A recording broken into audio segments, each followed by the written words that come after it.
tertutup, pemilu terbuka atau tertutup. Nah, gue mendengarkan, terus gue sesuai pemahaman gue lontarkan balik apa yang gue pahami.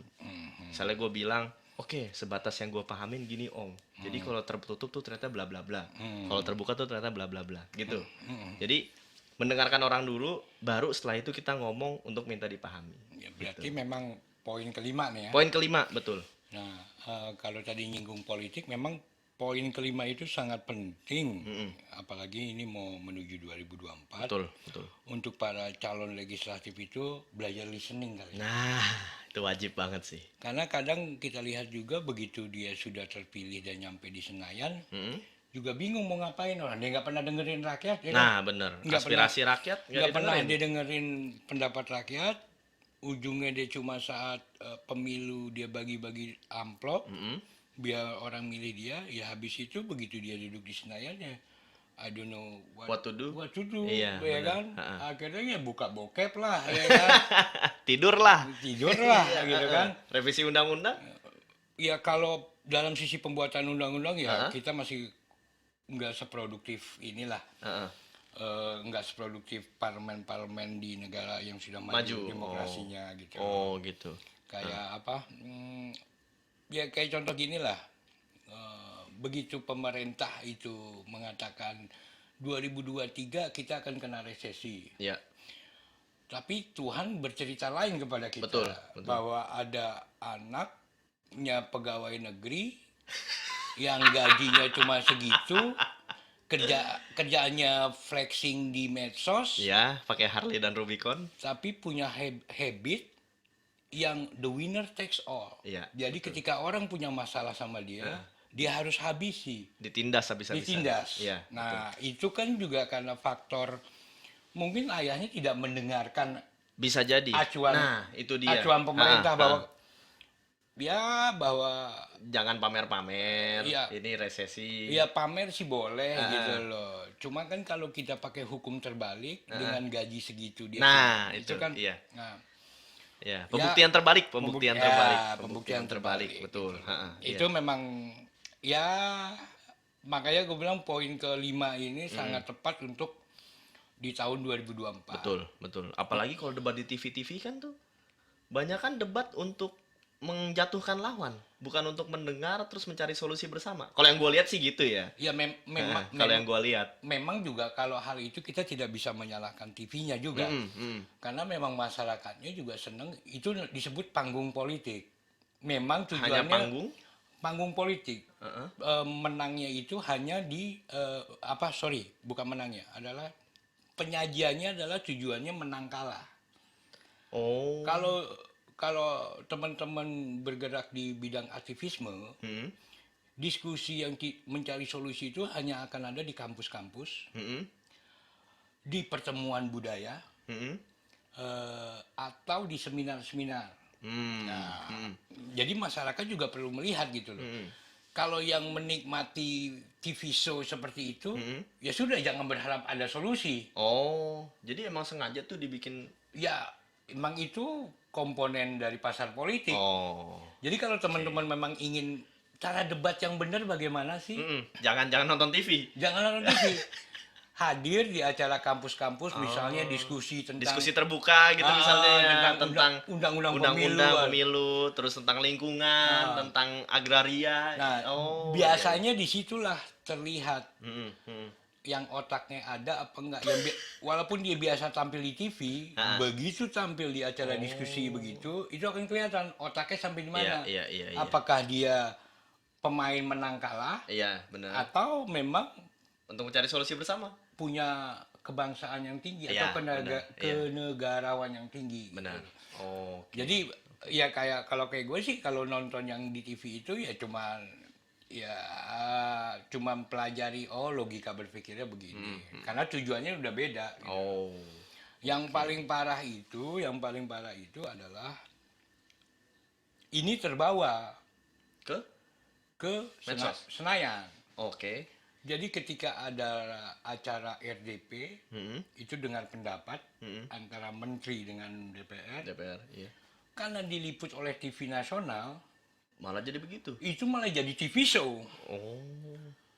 Padahal sejatinya ya kayak kemarin sampai ada cuman masalah urusan Meikarta dan itu udah tahunan, Iya, terus pakai gebrak meja. Iya, iya. Itu kan gebrak meja atau marah-marah itu kan karena saudaranya mulai kena gitu kan.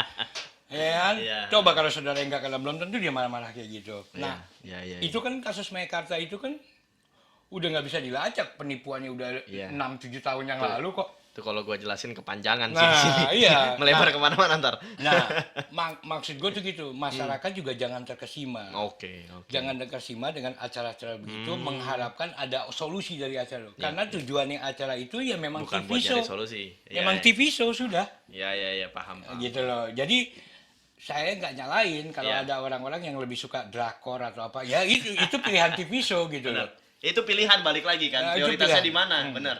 Mau ikut diskusi politik, nonton TV ya itu pilihan, gak ada yang salah, gak ada yang benar. Betul, makanya kalau di channel YouTube itu kalau kita pintar memilih, memang ada juga yang diskusi-diskusi yang mencari solusi gitu, tidak kalah menang gitu loh. Iya, ada juga yang konten prank juga ada. Nah, iya, konten juga ada. Gitu. Makanya memang ini masuk dengan kalau untuk masyarakatnya, untuk teman-temannya itu, teman-teman kita itu masuknya ini di poin yang proaktif. Iya. Jadi kalau kita mencari ilmu, proaktif itu, walaupun medsos dibilang toilet lah, apa sampah, ada kok mutiara di situ. Iya, gitu betul. loh. Oase di tengah padang pasir. Iya ada gitu loh. Pasti ada. Kalau nyari. Kalau nyari. Iya, kalau nggak dicari nggak bakal nemu juga. Dan juga nggak sesat nyarinya. Iya, betul. Dia Betul. nontonnya TV show debat politik, dia berpikir ada solusi di situ. Ya nggak ada lah. Emang nggak ada. Ya berarti kan ya? orang tontonan bos. Oke, Ya oke, kan oke. yang Paham, gitu paham. loh. TV show. TV Oke. show karena Iya. itu memang TV show, namanya aja talk show. Ya Untuk kan? kenaikan rating. Nah. Gitu loh. Oke. Ya, paham. Oke. Jadi, habits kelima itu juga sangat penting digunakan untuk orang tua dan anak.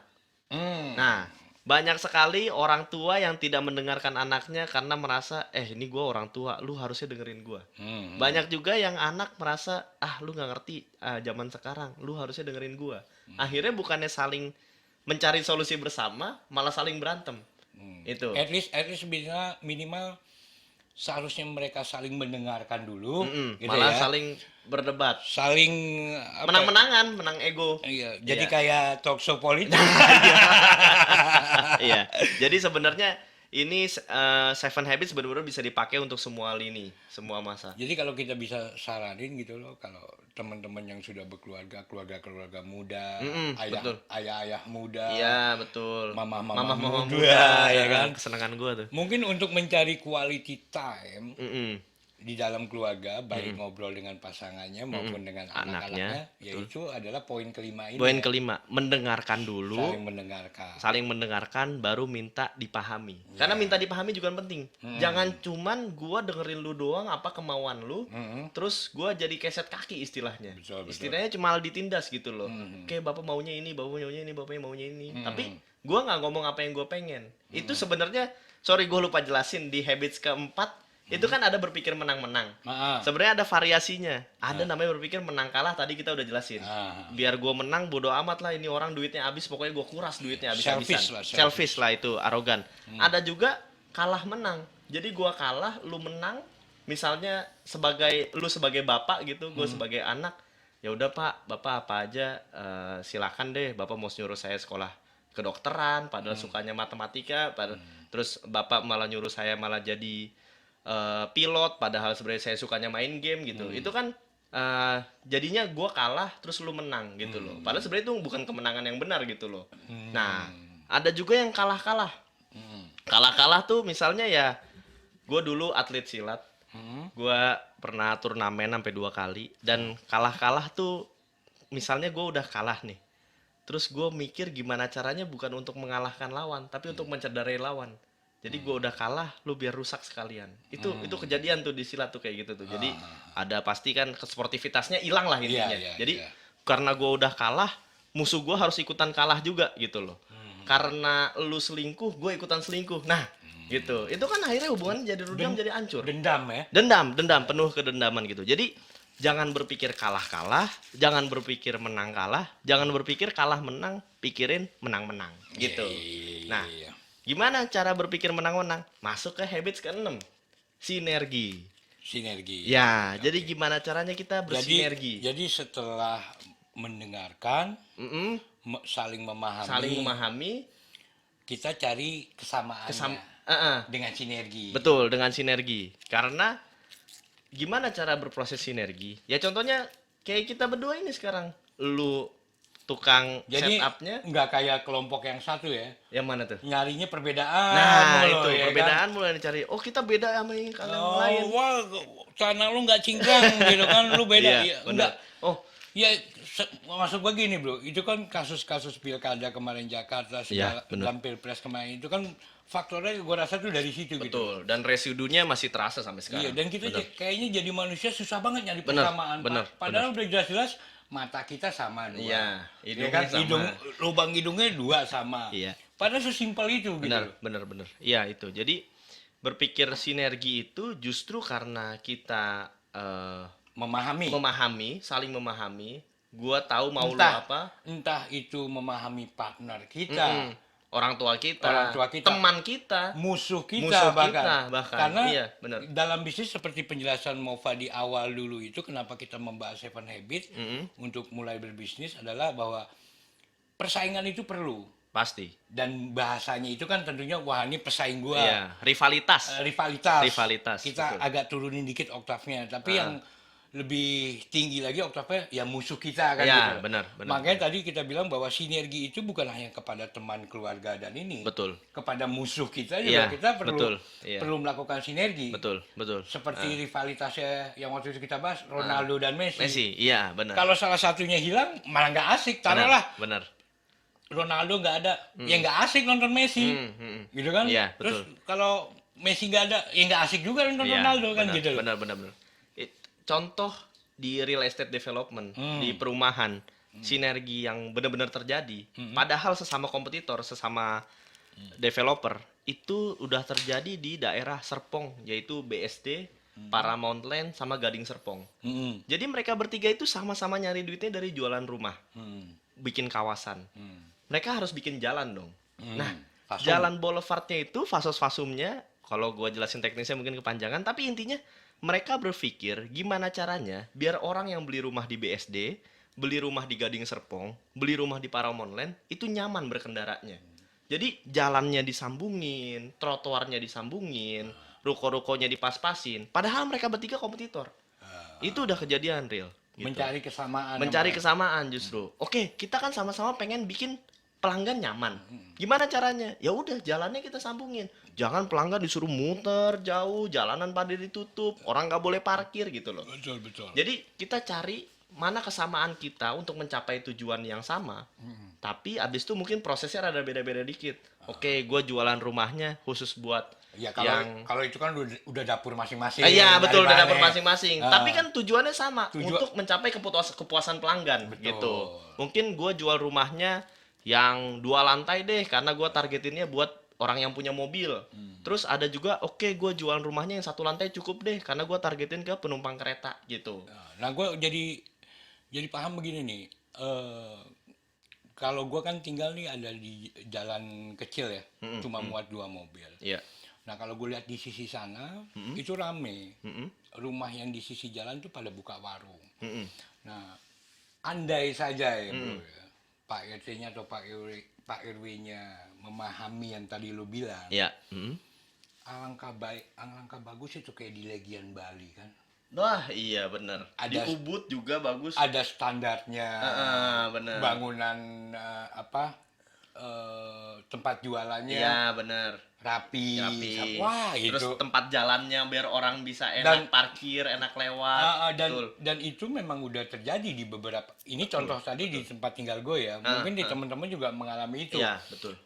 Luas jalannya cuma muat 2 mobil, cuma kiri kanan ada toko ini, toko ini. Tapi andai saja RW-nya atau Pak RT-nya tidak hanya memungut uang kebersihan saja, tapi berpikir untuk kepuasan orang yang lewat deh, karena kenyamanan deh, karena perubahan lingkungan itu pasti terjadi. Pasti, betul. Mungkin dulunya itu hanya perumahan biasa, tapi ya kayak BSD sekarang lah. Iya, bener. Zaman 80-an. zaman gue 90 tuh main di BSD nggak kayak sekarang, Bos. Walaupun jalan-jalannya sudah ada, ruko-rukonya sudah ada, Kosong tapi. nggak pernah menemukan macet, Bos. Karena nggak ada yang lewat. Sekarang lu ke BSD, iya ngerasain macet Pasti, gitu loh. pasti. Nah, maksud gue tuh sebelum menjadi sebuah Kota mandiri. sebuah hal yang misalnya macet gitu. Iya, Ya kalau ditata sedari awal kan. Nah itu mengacu pada tujuan akhir. Nah. Habits kedua. Kita ujungnya kemana nih gitu loh. Kita prediksi nanti bakal kejadian apa gitu. Cuma Pak RT, Pak RW di daerah gua ini nonton nggak ya ini? Waduh, ya. Mungkin lu harus ngasih tahu Pak, ini ada video bagus. Pak, ini ada video bagus gitu loh. Daripada suruh baca buku kan mending dengar video ini Betul. aja. Ya makanya juga ya tapi bisa gue bilang apa ya? Pemimpin itu kan lahir dari masyarakatnya. Betul. Ya gue juga nggak nyalain Pak RT, Pak RW-nya. Mungkin ya memang masyarakatnya juga belum Seperti itu. Belum siap juga. Belum siap jangan-jangan. juga. Ntar udah dikonsepin bagus, meter segini. Iya. Wah Pak, ntar dagangan saya nggak laku. Ya. Betul. Udah bilang gitu aja gitu kan. Jadi kualitas pemimpin itu kalau yang dipilih langsung ya menunjukkan kualitas Masyarakatnya. Betul. Iya, Oke. betul. Heeh. Jadi gimana sih biar bersinergi? Gue kasih contoh lagi deh. Ini podcast penuh dengan contoh memang ya. Karena kalau nggak banyak contohnya. Kalau baca lu bisa baca. Iya, kalau baca silakan baca. Ini Betul. kita ngomongin contoh pribadi. Experience. Betul. Sharing. Jadi contohnya gue bisnis ayam goreng sama tahu Sumedang. Emang gue bisa masak ayam goreng. Mungkin masaknya bisa, tapi untuk itu menjadi enak dan selalu enak dan memberikan kepuasan pada pelanggan, gue nggak bisa. Mungkin gue bisa goreng tahu, tapi tahu itu enak memberikan kepuasan, orang beli lagi nggak bisa. Nah, sama partner gue juga. Partner gue bisa bikin ayam goreng yang enak. Partner gue bisa bikin tahu Sumedang yang enak karena beliau memang sudah berpengalaman belasan tahun di dunia F&B. Gitu. Nah, tapi beliau nggak bisa mengkonsepkan gimana bisnis ada financial projection-nya, lebih baik ngambil utang di bank atau ngambil uang investor atau IPO. Financial modelingnya beliau nggak bisa bikin karena kita sama-sama punya kelebihan dan kekurangan masing-masing. Justru karena kita berbeda, kita jadi bersinergi, akhirnya jadi partnership. Gua bisa bisnis nggak bisa masak, beliau bisa masak tapi nggak bisa bisnis. Dari situlah kita sinergi. Itu poin terbesarnya dari saling memahami. Betul. Ya, No, awalnya harus dari saling memahami dulu. Tahu kelemahan Betul. kita, Iya. tahu kelebihan partner kita, Ya, jadi saling mengisi, saling melengkapi. Ya, connecting the dot. betul. Kayak ya gua harus menyadari kadang kita juga kan suka tidak ingin mengakui kelemahan kita. Kalau gua yang ngaku gitu, gue emang nggak bisa masak. Gue orangnya nggak bisa masak. Ya udah, gue harus cari orang yang bisa masak. Nggak, orang yang susah mengakui kelemahannya karena dia nggak punya kemampuan. Biasanya begitu, bro. Iya juga sih. Jatuhnya itu ke gengsi. Iya, gengsi. Kalau kita punya kemampuan, makanya kita ajak teman-teman untuk melihat potensi diri dari Seven Habits. Nah, iya betul. Kalau teman-teman nanti udah tahu kelebihan teman-teman, Iya. baru pede melihat kelemahan Iya, teman-teman. benar. Biasanya orang yang nggak mengaku kelemahannya, itu kan dia tidak punya kemampuan apa-apa, bro. Ya kan? Iya. Jadi bawaannya gengsi aja. Iya, benar. Cuman dua kan, minder sama gengsi, bos. Iya, benar. Iya. Kalau gue alhamdulillah gue sadar betul kemampuan gue apa dari sisi finance-nya, dari sisi bisnisnya, dari sisi networking-nya gitu kan. Itu salah satu contoh, makanya teman-teman itu kalau udah jalanin Seven Habit ini, itu adalah melihat potensi diri. Kelebihan dirinya ada di mana. Betul. Baru kita bisa memahami kelemahan kita, dan baru kita bisa proaktif untuk mencari partner-partner yang tepat. Mungkin partner hidup, Iya, partner temen gaul, Iya, benar. pacar, terus betul. bisnis gitu. Betul. Iya, Itulah betul. tujuan dari kenapa podcast ini ada gitu. Betul. Jadi kita berbagi pengalaman tentang bagaimana mengelola potensi diri gitu. Betul. Iya, karena kan kenallah dirimu maka kamu akan mengenal Tuhan. Iya kan? Tuhan itu apa ya? Lu anak kiai masa nggak bisa jelasin dong. Ya gitu intinya. Jadi 1, 2, 3 dari dependent jadi independent. Dan 4, 5, 6 dari independent jadi interdependent. Ini udah kelima ya? Udah ke-6. Udah ke-6. sinergi. Udah sinergi. Iya. Tapi kita tahan dulu. Untuk bulan depan kita akan bahas fokus ke 6 dan 7. Ya, oke. Karena itu agak panjang, Heeh. karena kita akan tarik dari awal relasi-relasinya. Oh iya, Kalau betul. ini kan baru kita sampai relasi dari proaktif sampai poin kelima dulu deh. 5, betul. Lima- Saling memahami, memahami. saling Iya, memahami betul. ya. Heeh. Nah, teman-teman mungkin kalau sudah punya catatan bisa melihat itu relasinya kemana. Jadi adalah poinnya dari Bro Mova selama experience yang kita sharing ini adalah bahwa mengenali potensi diri itu sangat penting. Betul. Untuk kebermanfaatan diri sendiri dan orang lain. Ya, Ya. dan karena itu adalah fase setiap manusia hidup akan melewati itu. Jadi ya harus agak sosialis dikit, Iya. harus agak kapitalis dikit, Iya, betul. karena ekonomi dinilai dengan nominal. Betul. Nah, hakikatnya dari ekonomi adalah bukan mensejahterakan terlalu tinggi, Mensejahterakan masyarakat. mensejahterakan. Membuat dunia berputar dengan baik. Betul. Ya. Nah, di situ harus kita tanamkan sosialis. Ya, betul. Jangan terlalu kapitalis. Jangan ya kan? fobia kiri sih lebih tepat. Jangan dihajar terus itu petani ya kan. Iya. Bikin mall, ruang rokoknya nggak ada. Terus Itu pembahasan kita zaman dulu, Bro. terus yang dinaikin cukai rokoknya, tapi harga tembakau nggak pernah dinaikin. Ini kan cukai rokok nggak masuk ke petani, bos. Industri tembakaunya nggak. Cukai rokok emang bukan dinikmati petani sih. Emang enggak. Bukan, gue juga udah sebel, bos. Gigo sebungkus 25.000. Aduh. Iya, Aduh. Lu harus cari pendapatan lain lu berarti. Makanya lu pada like dan subscribe, jadi Betul. gue dapat pendapatan. Betul, gitu betul. loh. Tolong ya guys, mohon bantuannya. Terus jadi untuk bulan depan kita akan bahas 67 fokusnya. 67 ya, Boleh, fokusnya 67 boleh. ya. Fokus 67. Kita- Gue bakal jelasin 5 bisnis gue yang isinya partnership semua. nanti tinggal kita tarik relasinya nih dari poin 1 sampai ke 67. 67, iya. Jadi betul. mungkin besok agak panjang memang Iya, gitu loh. betul. Nah, sekarang kita ngisi waktu mungkin untuk yang episode ini kita cukup sampai di sini. Betul. Iya. Dan mungkin ada closing. Oke, jadi closing statement-nya adalah kalau misalnya kita masih bergantung kepada orang lain, pikirin gimana caranya biar kita jadi mandiri. Kalau kita sudah masuk fase mandiri, gimana caranya kita bersinergi dengan orang lain biar terjadi ketersaling tergantungan. Gua butuh elu butuh gua. Itu harus dipikirin gimana caranya. Jangan hanya mentok di bergantung sama orang, jangan hanya mentok di mandiri, tapi harus sampai ke ujungnya yaitu saling membutuhkan, saling bersinergi atau ketersaling tergantungan. Terima kasih. Oke, jadi kalau gue coba simpulin, mungkin itu tadi penutup dari Mova, cuman kalau dari gue cuma satu, jangan pernah memperbudak kru kita Betul. atau pegawai kita. Karena beliau adalah stakeholders terpenting. Jadikanlah mereka partner Betul. dalam berbisnis kalian Ya. semua. Betul. Terima kasih. Wassalamualaikum warahmatullahi wabarakatuh. Waalaikumsalam warahmatullahi wabarakatuh.